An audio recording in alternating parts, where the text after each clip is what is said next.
Very good morning scholars. चलिए वही आपके प्रीवियस ईयर के पेपर सॉल्व कर रहे हैं।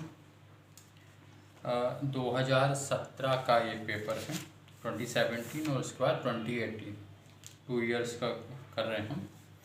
चलिए क्वेश्चन है, बेलन का आयतन होता है। तो बेलन ये आपके क्षेत्र मिति या क्षेत्रफल एरिया में इंसुलेशन वाले चैप्टर का है। तो बेलन का आयतन होता है, तो बेलन का आयतन होता है पाई आर स्क्वायर एच। ये फार्मूला याद रखना। पाई क्या होता है 22/7 यानी 3.14 होता है। आर क्या है आपकी रेडियस यानी त्रिज्या होती है, एच ऊंचाई होती है, इसका स्क्वायर कर दोगे। तो ये फार्मूला बस पूछा इन्होंने। तो बेलन के आयतन का फार्मूला क्या है, पाई आर स्क्वायर एच। फिर नेक्स्ट है सेल्सियस फ़ारेनहाइट में संबंध बताने वाला फार्मूला क्या है। तो 4 फार्मूले दिए गए हैं, तो आप उसको कैसे लिखेंगे। तो आप जानते हैं ना, C/5 बराबर होता है F-32/9, ये फार्मूला। तो इसके आगे क्या था, R/4 और फिर र्यूमर/4 और फिर एक और था केरन 273/5 केल्विन वाला। लेकिन उन्होंने सिर्फ सेल्सियस और फ़ारेनहाइट का पूछा, तो ये फार्मूला। अच्छा, आपको ये भी बताया था कि इसको ऐसा भी लिख सकते हैं कि जो हर की राशि है इसको 20 से गुणा किया गया, तो बड़े रूप में आया था जो। तो ये 5 को 20 से गुणा कर दो तो 100 है, फिर 32, 9 को 20 से गुणा कर दो तो 180। तो इस तरह से भी लिखा जा सकता। तो ये आपके आंसर ए है, जो कि इस रूप में दिया गया। दोनों रूप में आपको ये फार्मूला याद रखना है। हाँ, C/100 F/32/180 या फिर C/5 बराबर F/32/9। ठीक है। चलिए फिर उसके बाद में हम वही कर रहे हैं जो न्यूमेरिकल्स हैं। ठीक। फिर नेक्स्ट है एक वर्ग जिसकी कोण जो है 8 सेंटीमीटर है, तो वर्ग का विकर्ण ज्ञात कर। तो हम जानते हैं कि वर्ग का विकर्ण क्या होता है, A√2। √2 की वैल्यू कितनी होती है 1.414। ठीक है। तो वर्ग का विकर्ण हो जाएगा यहाँ पे A√2। तो A कितनी दी हुई हमें 8, 1.414 से गुणा कर लो। ठीक है। तो ये आप गुणा करके देखेंगे तो ये आएगा आपका 11.31। ये आपका आंसर है। चलिए फिर उसके बाद थ्योरी है। थ्योरी आप जानते हैं किस तरह से करते हैं। एक वर्गाकार प्लेट का क्षेत्रफल 2025 मिलीमीटर का वर्ग है, तो भुजा की माप ज्ञात करो। तो वर्ग का क्षेत्रफल आप जानते हो कि क्या होता है, वो A² होता है, यानी भुजा गुणित भुजा होता है। तो A² आपको कितना दिया हुआ है 2025। तो A बराबर क्या हो जाएगा √2025। ठीक है। अब बिना कैलकुलेटर से आप इसको सॉल्व करना है 2025 को। चलिए यहाँ पर आप जानते हैं कि 30 का वर्ग होता है 900, 40 का वर्ग होता है कितना 1600, 40 गुणित 40, 4 चौको 16, 1600 हो गया। फिर 50 गुणित 50 कर लें तो आ जाता है 2500। यानी कि ये जो 2025 है ये इसी के बीच की फिगर है ना। 2025 में इकाई में कितना है 5। तो 40 और 50 का के बीच की ऐसी कौन सी संख्या है जिसमें उसी का गुणा करें तो इकाई में 5 आए। तो बड़ी सी बात है 45 ही वो संख्या है। तो 45 को 45 से आप मल्टीप्लाई कर दो। ठीक है। 45 गुणित 45 आप करके देख लीजिए तो 2025 आ जाएगा, जो आपकी आपका आंसर है। ठीक है। फिर उसके बाद में बाकी तो थ्योरी है इनमें।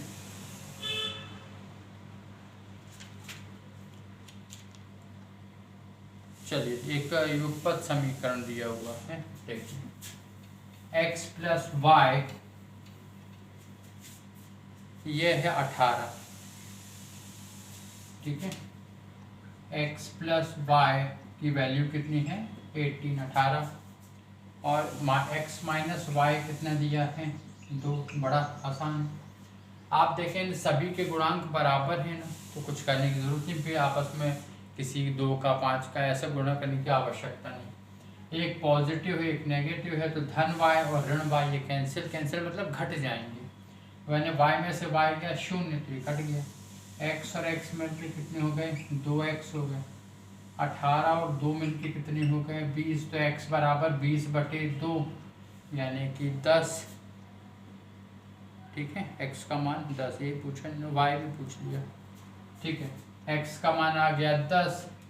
अब x धन y बराबर 18, इसमें वैल्यू पुट कर दो 10, तो 10 + y = 18, तो y = ये वहाँ चला गया 18 - 10, तो ये 8 आ गया। तो ये दोनों आपके x की वैल्यू 10 है, y की वैल्यू 8 है। इस तरह से ये क्वेश्चन, ठीक है, आसान है। चलिए फिर उसके बाद में 2018 के क्वेश्चन में हम आते हैं। न्यूमेरिकल्स में लिखा है मनुष्य के शरीर का सामान्य तापमान 98.4 फ़ारेनहाइट है, तो ये सेल्सियस में कितना होगा। ठीक है, चलिए अब यहाँ पे आप जानते हैं 36.58 के बराबर होता है, लेकिन वह 98.6 होता है जब फ़ारेनहाइट, ये 98.4 है। वैल्यू पुट करते हैं, आपको बाकी तो आपसे बनते ही है। तो यहाँ पर C की वैल्यू निकालनी है, F की वैल्यू दी हुई है। फार्मूला हमारा क्या है, C/5 बराबर F ऋण 32/9। ठीक है, तो C/5 बराबर F की जगह 98.4 रखने को बोला, -32/5।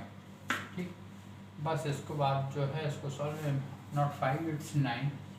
ठीक है, चलिए बस इसको आप सॉल्व कर लीजिए। ठीक है, अच्छा कैसे सॉल्व करते हैं ये जानते हो, और यदि नहीं जानते आप तो आप इसी चैनल के बॉटम पे आप जाएं ना, सबसे नीचे जाएं जहाँ वीडियो स्टार्ट हुए हैं ITI फर्स्ट ईयर के, तो आपको बिल्कुल बेसिक आपको यहाँ से समझ में आएगा, क्योंकि पहला चैप्टर आपका मात्रक है ना, तो मात्रक वाले चैप्टर बहुत डिटेल्स में आप पाएंगे इसके, कि पूरे न्यूमेरिकल्स मिलेंगे आपको। ठीक है, तो आई एक्सपेक्ट कि आपसे बन जाएगा, आई होप आपसे बनेगा ये। ठीक, चलिए फिर उसके बाद में यदि किसी वस्तु का भार 150 ग्राम है, घनत्व 6 है, तो आयतन क्या होता। तो आयतन बराबर क्या होता, भार बटे घनत्व। ये फार्मूला आप याद रखें। ठीक है, आयतन बराबर भार, भार यानी द्रव्यमान, तो द्रव्यमान बटे घनत्व। भार का हो या द्रव्यमान, हालांकि दोनों में बेसिक डिफरेंस है कि भार जो रहता है वो द्रव्यमान में परिवर्तन नहीं होता है, चाहे पृथ्वी पर हो चाहे किसी दूसरे ग्रह पर जाके रहे वो वस्तु, लेकिन भार में गुरुत्वाकर्षण शक्ति के कारण परिवर्तन होता है। चलिए तो यहाँ पर आयतन निकालना है, द्रव्यमान और घनत्व दिया है, तो द्रव्यमान है भार और घनत्व ये सिंपल आप काट दो इसको, तो ये 25 आ गया। ठीक है, तो 25 आपका ये घनत्व हो गया। चलिए फिर उसके मतलब सेंटीमीटर का क्यूब। फिर अगला है, नेक्स्ट है आपका 1000 लीटर बराबर कितना गैलन होता है। ये बात ध्यान रखना, लगभग 4.5 लीटर यानी 4.54 जब लीटर मिलते हैं तो वो एक गैलन बनते हैं, और जब 31.5 गैलन मिलते हैं तो एक बैरल बनता है। ठीक है, इस बात को आप ध्यान रखें। तो यहाँ पर अच्छा इसको रिवर्स में ऐसा भी याद रखें कि 1 लीटर बराबर होता है 0.21997 गैलन। ठीक है, 1 लीटर बराबर 0.21997 गैलन, ये इतने के बराबर होता है, या 4.54 लीटर मिलके एक गैलन बनता है। तो इसलिए इनको 1000 लीटर चाहिए, तो 1000 से मल्टीप्लाई कर दो इसको, तो 219.97 ये आपका आंसर आ जाएगा। फिर उसके बाद में है x/4। ठीक है, ये इस तरह से है x अनुपात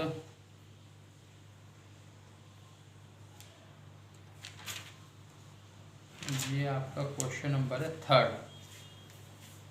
x अनुपात 4 समानुपात का है, बराबर का निशान एक ही बात है, बराबर लगे यहाँ। 9 अनुपात 6, तो इसमें x का मान ज्ञात करो। ठीक है, चलिए तो आप जानते हैं बाह्य पक्ष और यांत्रिक पक्ष हो गया, तो 6 का गुणा x के साथ हुआ, 4 का गुणा 9 के साथ 36 हो जाएगा। तो x बराबर 4 गुणित 9 बटे 6, 2 से 3 बार, 2 से 2 बार, 3 तिरका 3 दूनी 6। तो x बराबर कितना आ गया 6, ये आपका सी आंसर हो गया। ठीक, फिर नेक्स्ट है वर्गाकार प्लॉट का जो क्षेत्रफल है 2304 स्क्वायर मीटर है, तो उसकी भुजा ज्ञात करो।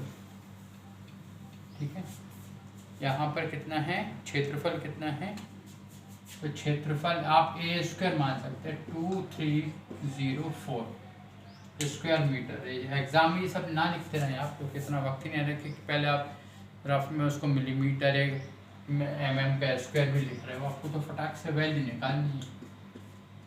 तो 2304 फिर वैसे ही आप करेंगे कि ये किसके बीच में आ रहा है, तो 50 का वर्ग 2500 और 40 का वर्ग कितना हो जाएगा 1600, तो 1640 और 50 के वर्ग के बीच में आएगा। ठीक है, अच्छा अब यहाँ पे आप देख लें कि 2304 इकाई में कितना है 4, तो 40 और 50 में दो संख्या है, एक तो 42 है, एक 48 है। इनके बीच ये 2 का गुणा करोगे, इसी में इसी का गुणा करोगे, तो यहाँ 4 आएगा, 8 8 64, यहाँ 4 आएगा। आप देख भी पा रहे हैं कि 2300 जो है वो 2304 जो है वो 2500 के करीब है। तो ये कोशिश आपकी ये है कि इसमें गुणा करके पहले देखें। तो आप 48 गुणित 48 कीजिए, तो आपका आंसर आ जाएगा। ठीक है,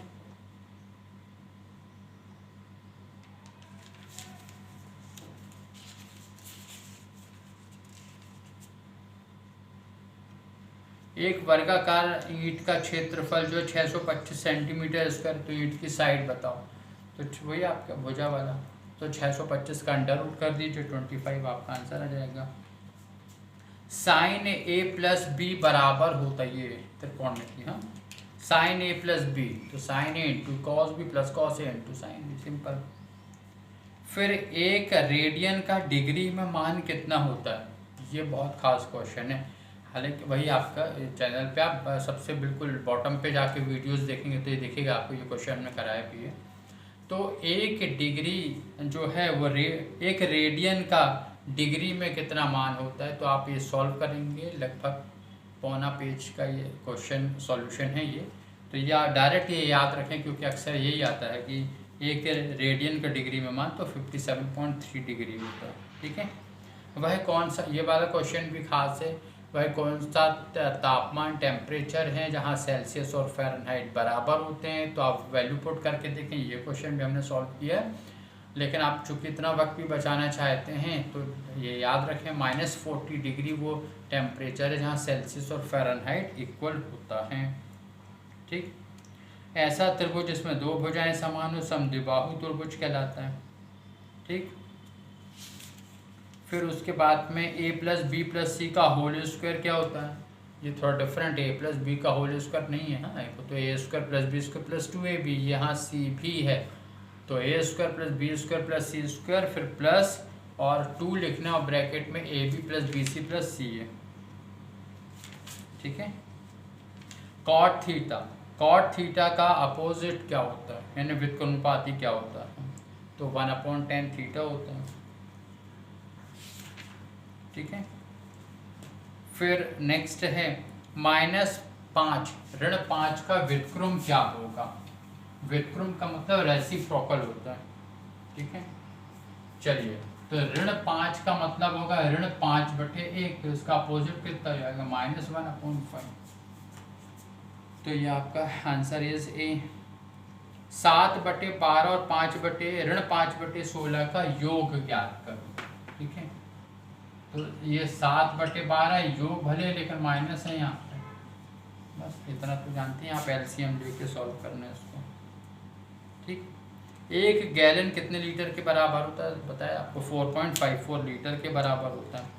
0.2 किलोग्राम किसके बराबर होता है, 0.2 किलोग्राम। अब देखिए 1 किलोग्राम कितना है आपका, 1000 ग्राम के होता है, ये जानते हैं आप। 1 किलोग्राम बराबर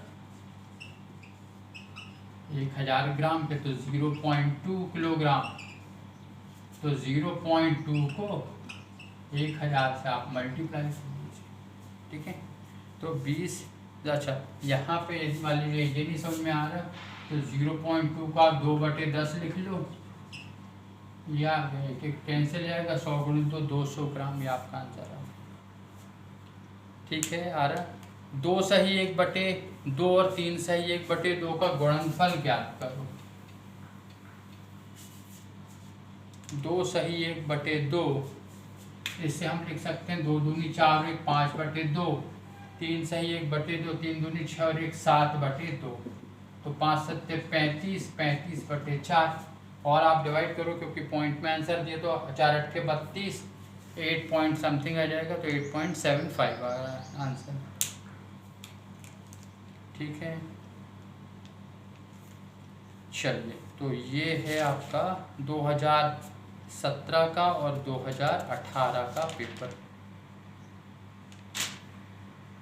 ठीक है, चलिए, तो इस तरह से जो है बढ़िया आप कीजिए और प्रैक्टिस कीजिए। ठीक, थैंक यू।